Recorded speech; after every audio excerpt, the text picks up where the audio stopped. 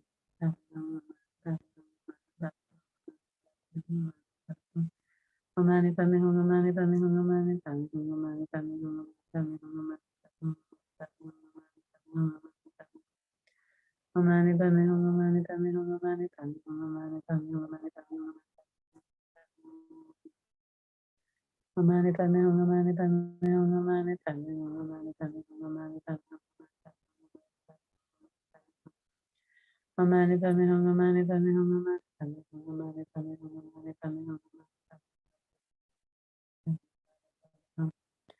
Mani Padme Hum Mani Padme Omani Padme Hum Mani Padme Hum Mani Padme Hum Mani Padme Omani Padme Hum Mani Padme Hum Mani Padme Omani Padme Hum Mani Padme Hum Mani Padme Hum Mani Padme Hum Mani Padme Omani Padme Hum Mani Padme Hum Mani Padme Omani Padme Hum Mani Padme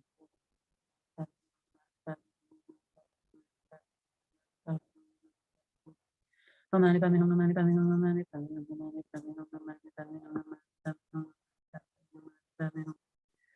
Mani Padme Omani Padme Hum Mani Padme Hum Mani Padme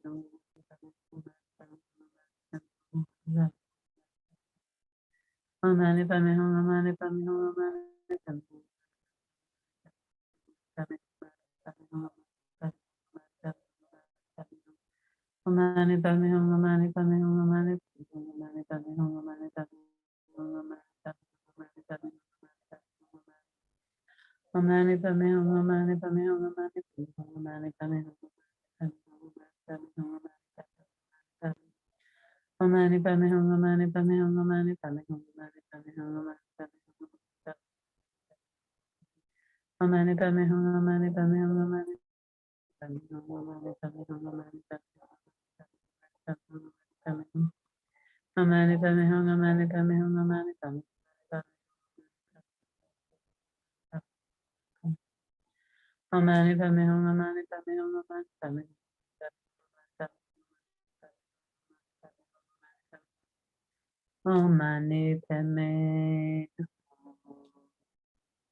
So we can think for a moment that all the suffering of all these beings has been completely eliminated, along with all the causes of the suffering, the negative karma, and also the delusions that bring about negative actions.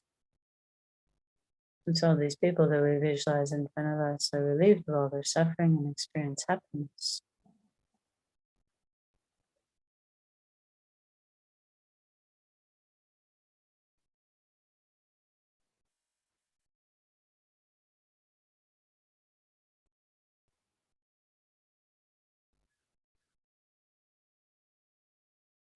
And then we can imagine that the Chenrezig above the crown of each of their heads absorbs into the light, and this light dissolves down into the people below them.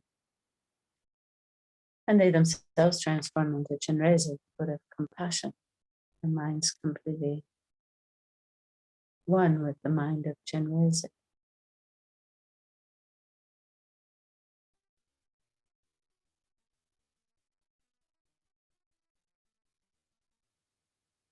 How wonderful that would be if that would actually happen. She'll become a fully enlightened being, not experience suffering ever again.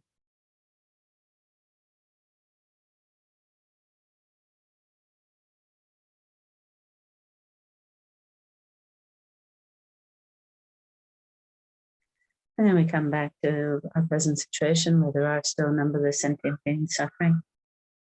In particular, many human beings suffering from the pandemic. And then we recite the prayer composed by Thangtong Gyalpo some centuries ago to put an end to an epidemic in Tibet. Composed these words out of his strong bodhicitta, and so these words have power. So we recite this prayer twice. May all the diseases that sadden the minds of sentient beings result from karma and temporary conditions, such as the harms of graha spirits, illnesses, and the bhutas, not occur in the realms of the world. May whatever sufferings there are from life-threatening diseases that, like a butcher leading an animal to be slaughtered, separate the body from the mind in a mere instant, not occur in the realms of the world. May all embodied beings be unharmed by acute, chronic, and other epidemic diseases, the mere sounds of whose names terrify beings as though they've been placed inside the mouth of Yama, the Lord of Death. May all embodied beings be unharmed by the 80,000 classes of interferers, the 360 evil spirits that harm suddenly, the 424 diseases, and so forth. May whatever sufferings there are due to disturbance of the four elements, depriving the body and mind of every happiness, be totally pacified. May the body and mind have radiance and power and be endowed with long life, good health, and well-being. By the Krishna Gurus and the three jewels, by the power of Dakinis, Dharma protectors, and guardians, and by the power of truth of intelligent karma and its results, may all these dedications and prayers be fulfilled. Another time. May all the diseases that sadden the minds of sentient beings result from karma and temporary conditions, such as the harms of graha spirits, illnesses, and the bhutas, not occur in the realms of the world. May whatever sufferings there are from life-threatening diseases that, like a butcher leading an animal to be slaughtered, separate the body from the mind in a mere instant, not occur in the realms of the world. May all embodied beings be unharmed by acute, chronic, and other epidemic diseases, the mere sounds of whose names terrify beings as though they've been placed inside the mouth of Yama, the Lord of Death. May all embodied beings be unharmed by the 80,000 classes of interferers, the 360 evil spirits that harm suddenly, the 424 diseases, and so forth. May whatever sufferings there are due to disturbance of the four elements, depriving the body and mind of every happiness, be totally pacified. May the body and mind have radiance and power and be endowed with long life, good health, and well-being. by the Krishna Gurus and three jewels, by the power of the Guineas, Dharma protectors and guardians, and by the power of truth and infallible permanent results, may all these dedications and prayers be fulfilled. Let's do one more. Again, coming from a strong, strong place of compassion, strong bodhicitta, wishing deeply from our hearts that this illness and all illnesses and all the terrible sufferings in this world and all worlds to all sentient beings may immediately be finished and never return again. May all the diseases that sadden the minds of sentient beings result from karma and temporary conditions such as the harms of graha spirits, illnesses, and the bhutas not occur in the realms of the world. May whatever sufferings there are from life-threatening diseases like a butcher leading an animal to be slaughtered, separate the body from the mind in a mere instant, not occur in the realms of the world. May all embodied beings be unharmed by acute, chronic, and other epidemic diseases, the mere sounds of whose names terrified beings as though they've been placed inside the mouth of Yama, the Lord of Death. May all embodied beings be unharmed by the 80,000 cross-range fears, the 360 evil spirits that harm suddenly, the 424 diseases, and so forth. May whatever sufferings are due to disturbance of the four elements, depriving the body and mind of every happiness, be totally pacified. May the body and mind have radiance and power and be endowed with long life, good health, and well-being.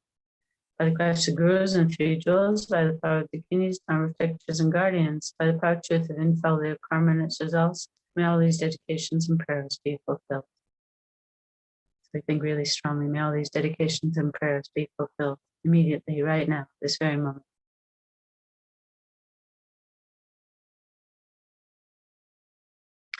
And then we do some verses of dedication. So we begin by thinking about what we are dedicating, which is not only our own merits created by doing this short session, but all the merits we've ever created, not only in this life, but in all our past lives, and all the merits we'll go on to create in the future.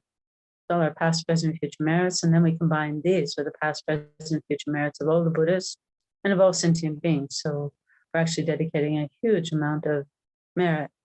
It becomes very powerful by thinking in this way, as Rinpoche often encourages us. So we first of all dedicate that ourselves and all sentient beings may generate the precious mind of bodhicitta. May every single being generate this mind. As Zopa Rinpoche reminds us to think we're not only dedicating for ourselves and our family or even just for human beings, but for every single sentient being in every form or realm of existence. May they generate bodhicitta, and may those in which bodhicitta has been generated, may it increase more and more. And then we dedicate also that all sentient beings, ourselves included, may generate the wisdom realizing emptiness.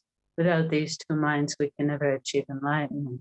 So it's fundamental that we and all sentient beings generate them. So again, we generate that ourselves, our family members, all the people in this world may quickly realize emptiness, and that in those in whom the wisdom realizing emptiness has been generated may increase more and more. And then we do this prayer for the sick, composed by Shantideva in the Bodhisattva Avatar. However many sick sentient beings there are, may they quickly be freed from all sicknesses. May all the sicknesses, without exception of transmigrated beings, never occur again.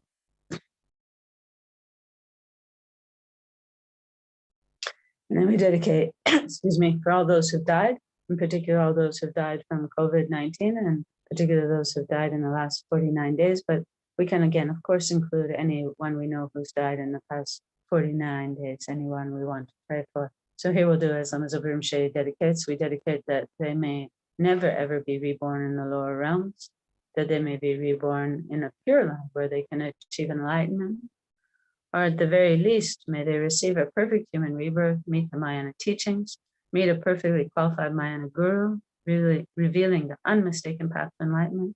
And by practicing this path, and in particular by pleasing the holy mind of their guru, may they quickly achieve enlightenment.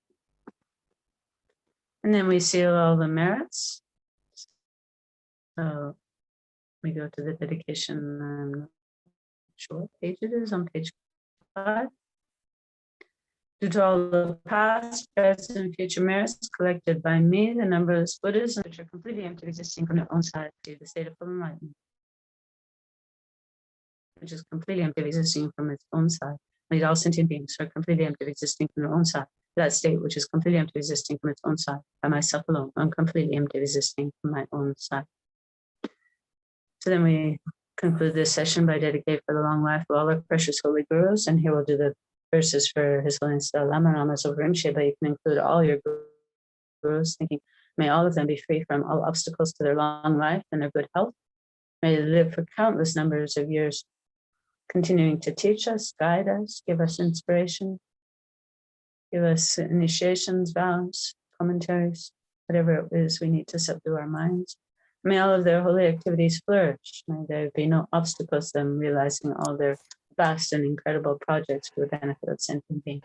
So for His Holiness, the wish-granting, wish-fulfilling jewel, source of every single benefit and happiness in this world, the incomparably kind Supreme Tenzin Gyatso, may have a long life and all your holy wishes be spontaneously fulfilled.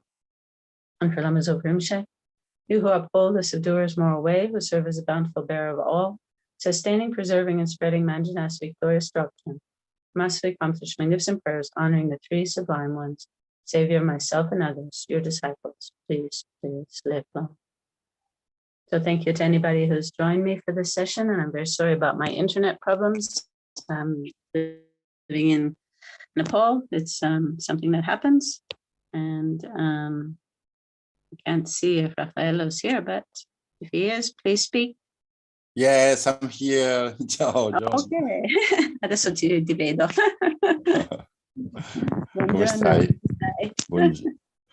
Buongiorno. Appena partito Vladimiro, sono tornati a Milano, sono passati di qua. E, come al solito Vladimiro ha fatto il lavoro che io faccio in 2 mesi, l'ha fatto in un giorno. Va molto bene.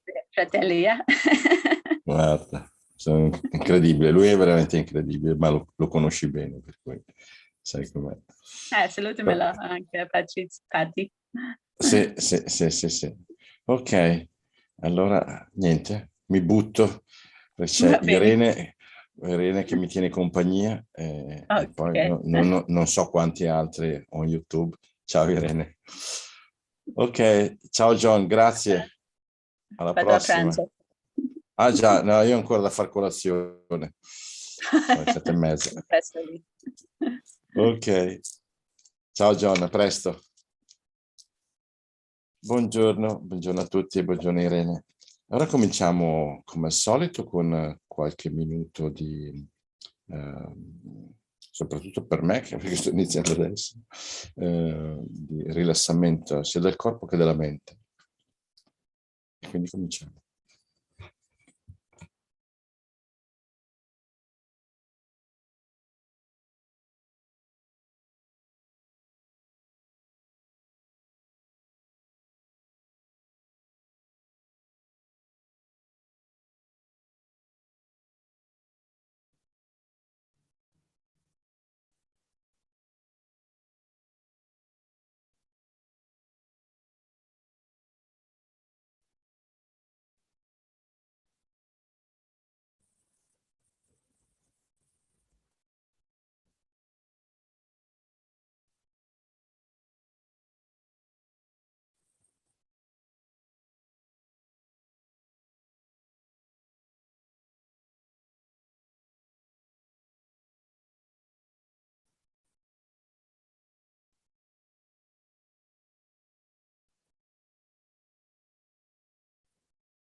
Ora con la mente più rilassata e presente e un corpo che è rilassato e fermo, cerchiamo di far sorgere o di incrementare la corretta motivazione.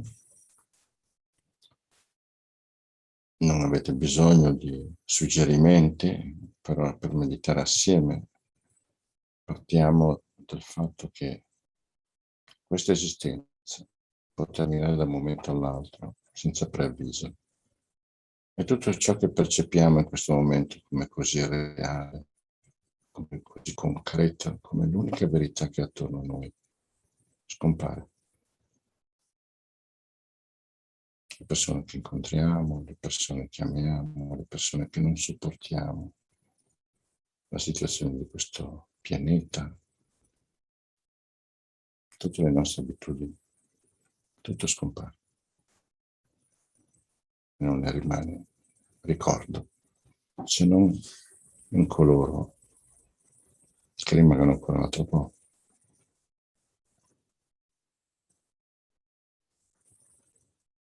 Questa esistenza è estremamente effimera. E l'unica cosa valida che possiamo portare con noi è il nostro lavoro interiore, null'altro. O meglio, il nostro lavoro interiore sia che sia stato positivo che negativo. Appunto la legge del karma.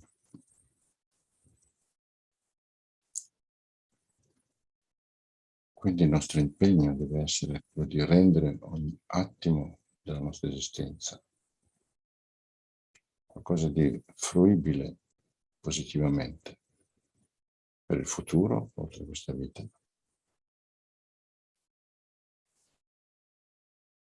Ma dal momento che sia questa esistenza che stiamo vivendo, che le eventuali altre esistenze future sono connotate dalla sofferenza, la nostra motivazione deve andare oltre al fatto di creare delle condizioni più sopportabili, deve mirare piuttosto all'uscita da questo incubo esistenziale.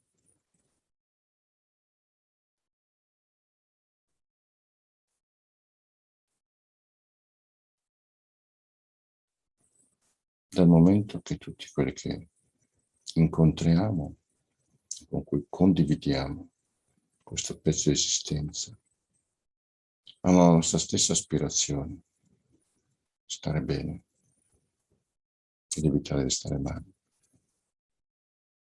E dal momento che tutti questi esseri che sono attorno a noi e che conosciamo per l'esperienza di solo questa vita, ma di fatto sono esseri con cui ci siamo incontrati sempre e che sono sempre stati gentili nei nostri confronti, in tutte le occasioni, anche quelle che apparentemente non lo sono. Quindi abbiamo un debito karmico nei loro confronti, debito che va ripagato. E il modo migliore per ripagare è quello di riuscire a guidarli fuori da questo incubo esistenziale. Per fare questo l'unico modo è quello di diventare un essere completamente realizzato, che conosce le menti degli altri, oltre a conoscere la propria, che ha percorso un sentiero e che sa come insegnarlo, quindi ottenere lo stato di Buddha. E questo deve essere la motivazione per cui ci accingiamo a fare questa pratica. La motivazione di essere di beneficio per tutti gli esseri diventando Buddha.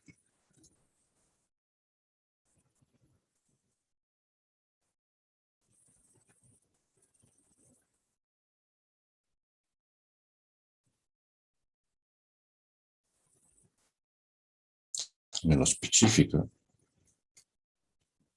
questa meditazione è nell'ambito del programma internazionale per poter contribuire alla soluzione di questa pandemia che sta occupando il mondo intero ormai già da 2 anni, con tutte le sofferenze che conosciamo e che interessano una grande parte dell'umanità.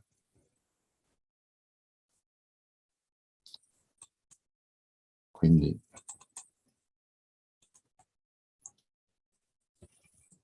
con questa motivazione prendiamo rifugio di fronte a noi Buddha Chenrezig nella sua forma smagliante, un volto, 4 braccia, reale, fatto di luce. Ciò che impedisce il vederlo con i nostri occhi sono i nostri difetti mentali che Buddha Chenrezig non possiede, per cui è qua di fronte a noi, che ci osserva, che ci ascolta e che ci ama. Prendo rifugio nel Buddha, nel Dharma e nel Sangha. Tramite la pratica della generosità e delle altre perfezioni posso ottenere lo stato di Buddha per il beneficio di tutti gli esseri senzienti. Prendo rifugio nel Buddha, nel Dharma e nel Sangha. Tramite la pratica della generosità e delle altre perfezioni posso ottenere lo stato di Buddha per il beneficio di tutti gli esseri senzienti. Prendo rifugio nel Buddha, nel Dharma e nel Sangha. Tramite la pratica della generosità e delle altre rimanenti perfezioni posso ottenere lo stato di Buddha, così da essere in grado di beneficiare tutti gli esseri senzienti. Raggi di luce di 1000 colori si espandono dal cuore di Buddha Chenrezig, pervadendo lo spazio e colpendo anche noi. Siamo di fronte, purificando il nostro corpo e la nostra mente. Ed ora la pratica vera e propria, che è la recitazione del mantra di Chenrezig. Immaginiamo che dal cuore di Chenrezig, mentre recitiamo, dalle sillabe che sono attorno alla sillaba seme, posta al cuore di Buddha Chenrezig, si emanano raggi di luce che pervadono il nostro corpo e tutti i reami attorno a noi e purificano il nostro corpo e la nostra mente. Om mani padme hum, om mani padme hum, om mani padme hum, om mani padme hum, om mani padme hum, om mani padme hum, om mani padme hum, om mani padme Om mani padme hum, om mani padme hum, om mani padme hum, om mani padme hum. Om mani padme hum, om mani padme hum, om mani padme hum, om mani padme hum, om mani padme hum, om mani padme hum, om mani padme hum, om mani padme hum, om mani padme hum, mani padme hum.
Om Mani Padme Hum, Mani Padme Hum, Mani Padme Hum, Mani Padme Om Mani Padme Hum, Mani Padme Hum, Om Mani Padme Hum, Mani Padme Om Mani Padme Hum, Mani Padme Hum, Om Mani Padme Hum, Mani Padme Om Mani Padme Hum, Mani Padme Hum, Om Mani Padme Hum, Mani Padme Hum.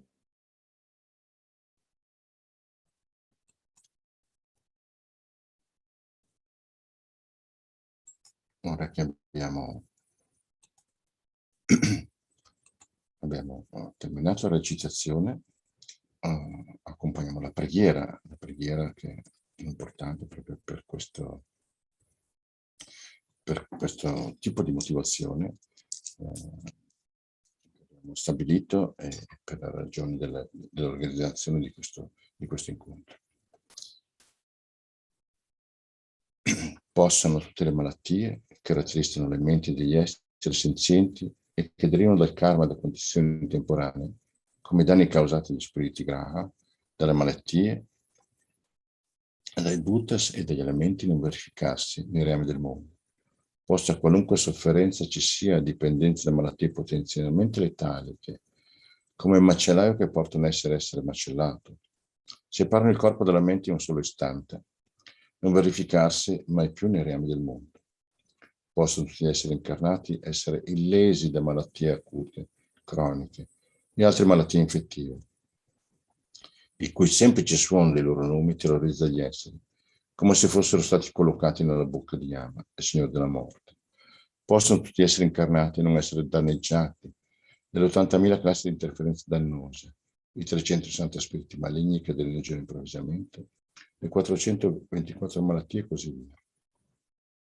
Qualunque sofferenza ci sia dovuta a disturbi causati dai 4 elementi che privano il corpo e la mente di ogni piacere, può essere totalmente pacificata e che il corpo e la mente abbiano uno splendore e potere, siano dotati di lunga vita, buona salute e benessere.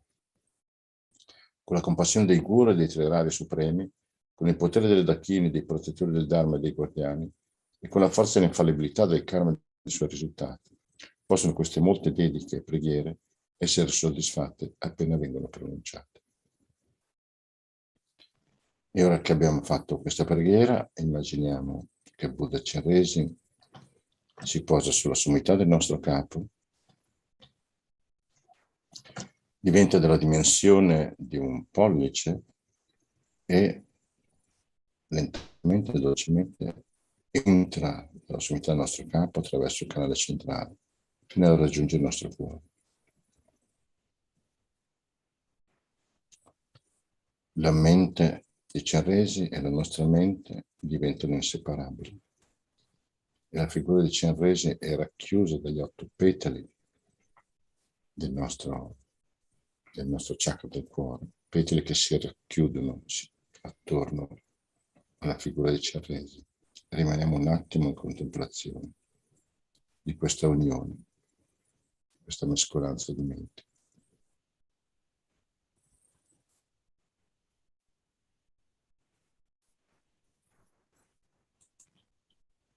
E ora passiamo alle dediche che appunto dobbiamo seguire ogni nostra azione positiva, dobbiamo assolutamente dedicare i meriti, altrimenti l'energia che viene espressa, viene dispersa, può essere dispersa con un attimo di rabbia, per cui mettiamola subito a rifugio. E seguendo quanto ci viene suggerito, dedichiamo per la realizzazione di bodhicitta, che è appunto lo scopo principale per cui stiamo praticando, possa la preziosa e suprema bodhicitta sorgere in chi non l'ha ancora generata, e possa la mente che è già stata generata non diminuire mai, ma crescere sempre di più.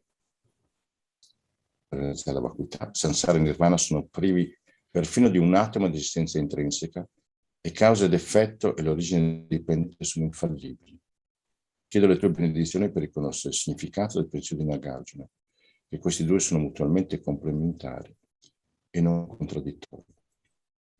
E dedichiamo per i malati in generale, in particolare per coloro che sono sotto la sofferenza generata, causata da questo virus che sta appunto imperversando ormai da 2 anni in tutto il mondo.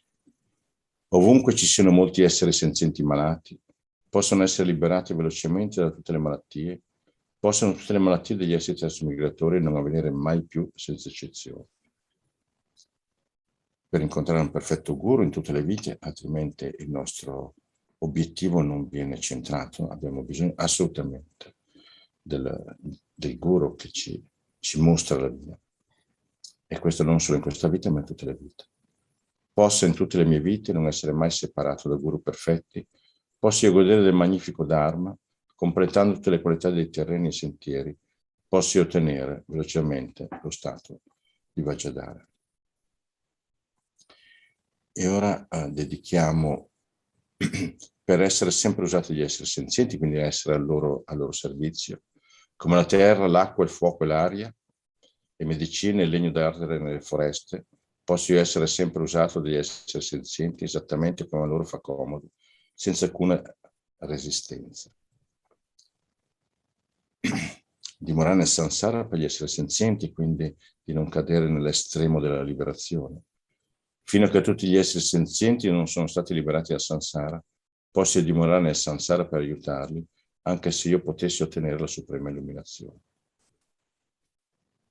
Dedica per esaudire i desideri degli altri, posso diventare come un gioiello che esaudisce tutti i desideri e come un albero che esaudisce e soddisfa tutte le speranze degli esseri trasmigratori.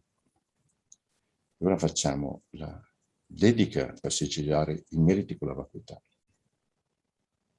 Per tutti i meriti del passato, presente e futuro accumulati da me, da innumerevoli Buddha e innumerevoli esseri senzienti che sono completamente vuoti dall'esistere dalla loro parte, possa io, che sono completamente vuoto dall'esistere dalla mia parte, ottenere lo stato della piena illuminazione, che è completamente vuoto di esistere dalla sua parte, e guidare tutti gli esseri senzienti, che sono completamente vuoti di esistere dalla loro parte, a quello stato che è completamente vuoto di esistere dalla sua parte, da solo, che sono completamente vuoto di esistere dalla mia parte. E quindi adesso dedichiamo per la lunga vita di Sua Santità il Dalai Lama,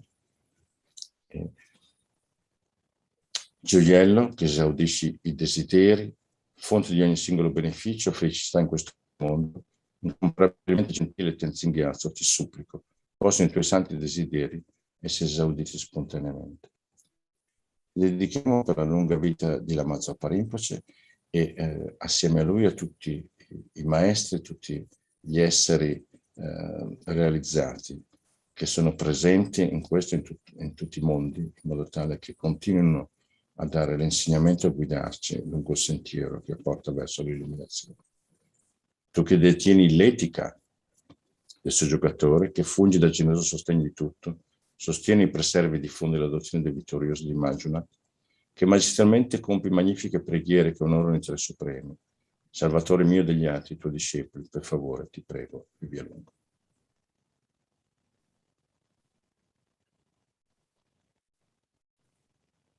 Termina così questa sessione e ora la sessione continuerà ovviamente con Tech Chop. il nostro venerabile Tech Chop. Hello, Venerable. How are you? It's okay. It's okay. Yeah. And you? What about you? Okay. Good. Oh, Can good. you hear me well? Yeah, perfectly. Yeah. No problem at all. Okay. So, Thank you very much. Thank you to you, and so see you next time. See you next time. Yes. Okay. Thank you. Bye. Ciao a tutti. Bye. Arrivederci Ciao. la settimana prossima. Ciao. Ciao. I'd like to thank the media team of Chenrezig Institute. Thank you very much. Without you, what would we have done? I'd like to thank Venerable Damcho from the UK, who's doing the administration of these communal practices. Thank you very much. Let us start by thinking what is our motivation. And if the motivation is not total, complete, altruistic, that we're doing this practice for the benefit of all, so we can reach enlightenment, then we can change the motivation, set it to the highest goal.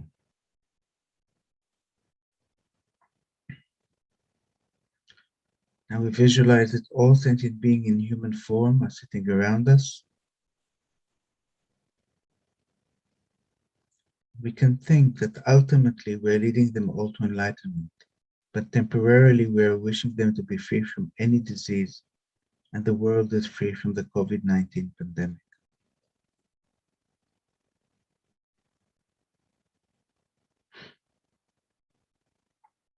We go for refuge. All sentient beings, my mothers who are infinite like space, go for refuge to the precious Guru Buddha. We go for refuge to the Buddha, the Dharma, and the Sangha. We go for refuge to the assembly of deity, ghouls, yidams, the kidneys. We go for refuge to the empty clarity of our mind, the Dhammakaya. All sentient beings, my mothers who are infinite like space, go for refuge to the precious Guru Buddha. We go for refuge to the Buddha, the Dharma, and the Sangha. We go for refuge to the assembly of ghouls, yidams, and the kidneys. We go for refuge to the empty clarity of our minds, the Dhammakaya. All sentient beings, my mothers who are infinite like space, go for refuge to the precious Guru Buddha. We go for refuge to the Buddha, the Dharma, and the Sangha. We go for refuge to the assembly of ghouls, yidams, and the kidneys. We go for refuge to the empty clarity of our minds, Dhammakaya. Now we visualize a 1,000-armed Chenrezig.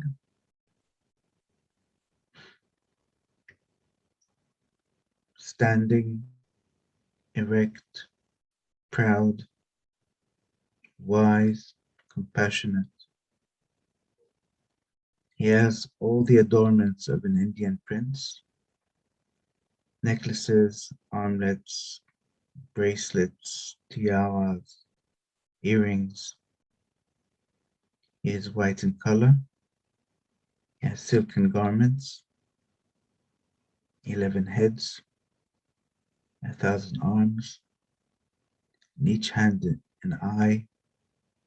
The hands closest to the body hold implements. Just visualize such an image.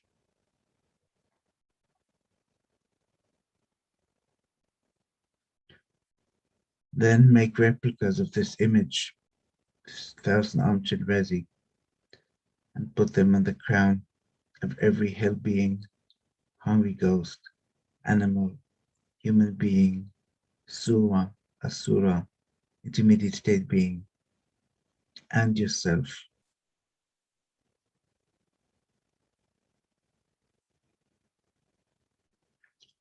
Visualize that nectar beams are emitting from 1,000-armed Chenrezig and then entering one's own body and mind and all sentient beings.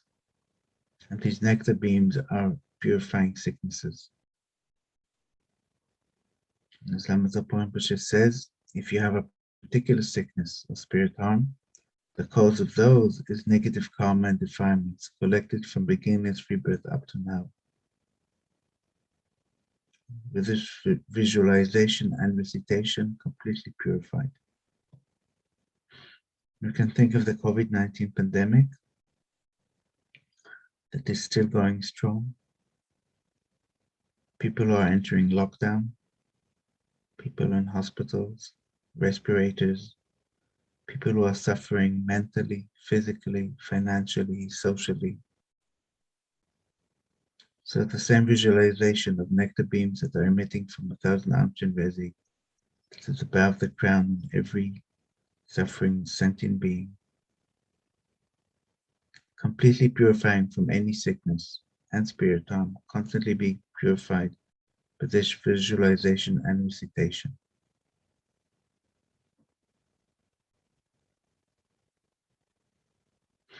Lama Zopa Rinpoche says, it's good to remember to visualize the suffering as extensive as possible, and that they are constantly being purified as we chant or recite the Chenrezig mantra.